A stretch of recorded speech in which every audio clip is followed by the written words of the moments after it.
C'est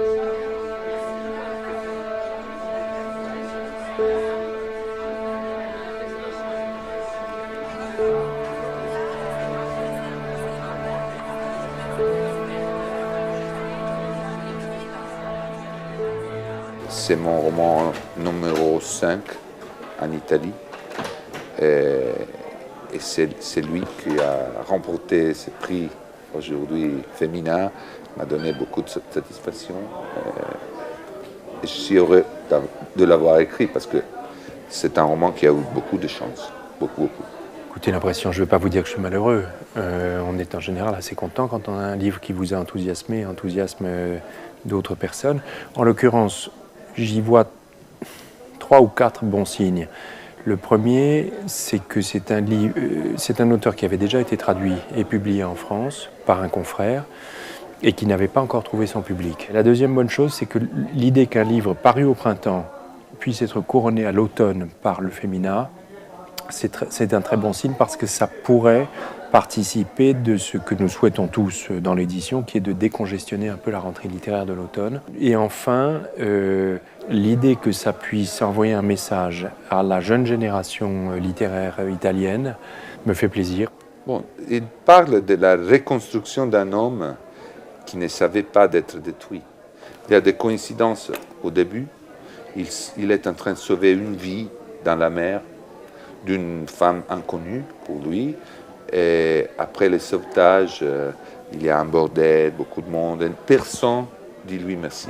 Il rentre à sa maison pour raconter cette expérience et sa femme est morte. De ce moment-là, il reste seul avec sa fille de 10 ans. Et il a une bizarre réaction. Il décide de rester toute la journée devant à l'école de sa fille. Et ça, je trouvais que c'était un point de départ formidable. Et le deuxième point, c'est comment faire un deuil. Et comment faire un deuil quand on a un enfant.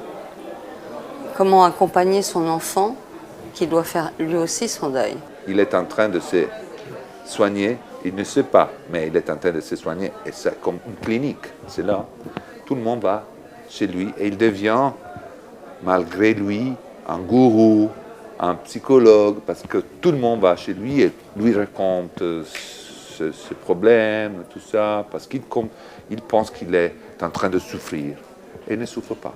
Pour moi, il n'y avait que l'image d'un homme qui passe son temps à l'extérieur de l'école de sa fille ou de son fils, à l'extérieur d'une école. C'est une image, peut-être que je l'ai rêvée, mais je ne sais pas l'origine de cette image. Cette image est restée là des années. Après, j'ai commencé à les connecter, j'ai commencé à dire, mais si l'homme qui reste toute la journée devant l'école, c'est le même qui a sauvé une vie, il ne me reste pas qu'inventer quelque chose pour faire fonctionner une énergie romanesque. Et la chose que j'ai inventée, c'est justement qu'à la rentrée à la maison, sa vraie femme est morte. Bref, il se passe quelque chose dans la génération, en gros, 30-40 ans de la littérature italienne. Et bon, ça me fait très plaisir que ce soit reconnu en France et que ce soit distingué en France.